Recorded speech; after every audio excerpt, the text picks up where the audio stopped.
চাচা এখানে ওর মতো সুন্দর একটা মেয়ে বসেছিল না? ফাতেমা পাগলি, না, ওরে ভালোবেসে ফেলে বিয়া করবো ভাবতেছি। ইয়া করবো তোমারে।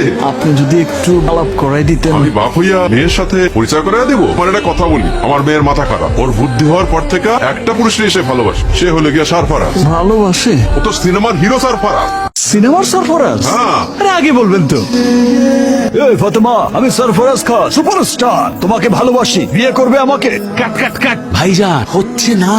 হচ্ছে না? না, আরে দেখো না, সরফরাজ খান যখন আসে দুনিয়া পুরো হিলে যায়। আমি সরফরাজ খান, তোমাকে ভালোবাসি, বিয়ে করতে চাই। এইভাবে বললে না পালিয়ে যাবে। ইমোশন আনো ভাইজান, ইমোশন আনো ভেতর থেকে। ফাতেমা, আমি সরফরাজ, তোমাকে ভালোবাসি, বিয়ে করবে আমাকে? দারুণ দারুণ দারুণ, সুপার। তাইলে বিয়েটা পাক্কা? ধরতেই পারেন, কিন্তু আমার কয়েকটা শর্ত আছে। কি শর্ত? একটা হলো বিয়ের পর আমায় নিয়ে গিয়ে সরফরাজের সব cinema first day first show দেখাতে হবে। আর?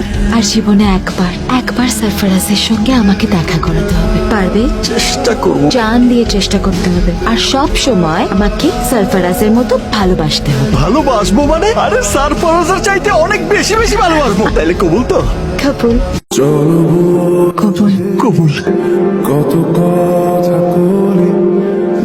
জান, কোথায় গেলা?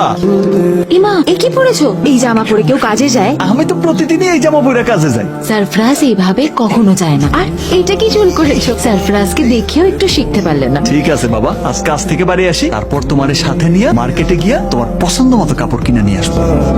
সেলুনে গিয়া চুলও কাটায় আসবো, একদম সরফরাজের মতো। আসি তাহলে। এই কি? আবার কি? এইভাবে কেউ বেরিয়েছে? তুমি না কিচ্ছু জানো না। সরফরাজ কাটে যাওয়ার সময় বউকে এমন করে জড়িয়ে ধর, তারপর আস্তে আস্তে করে গালে চুমু খায়, তারপর ওরে এমনি করে তুইলা এমনি করে ঘুরতে থাকে।